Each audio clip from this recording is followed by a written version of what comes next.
দুঃখিনী মেয়েটি তার স্বামী কিন্তু ভয় পেয়ে হেরে গিয়ে থেমে থাকেনি। তারা প্রচণ্ড লড়াইয়ের সঙ্গে যে না, মাথা উঁচু করে আমাদের বাঁচতে হবে। ভগবানও তাদের দিকে মুখ তুলে একটু একটু তাকিয়েছিল। তারা আস্তে আস্তে একটু মাথা উঁচু করে দাঁড়ানোর চেষ্টা করলো। তারপরে তাদের বৈবাহিক জীবন আস্তে আস্তে একটু সচ্ছলতা হতে লাগলো। অভাবের তাড়নায় ছেলেটির অন্নপ্রাশনও দিতে পারলো না। তারা মন্দিরে নিয়ে গিয়ে ছেলেটির প্রসাদ খাইয়ে নিয়ে আসলো।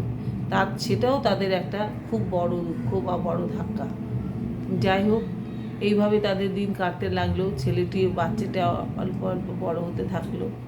এইভাবে করে একদিন ওই দুঃখিনী মেয়ের হাজবেন্ড নিজস্ব একটা দোকান করলো, একটু পায়ের তলার মাটি শক্ত করলো।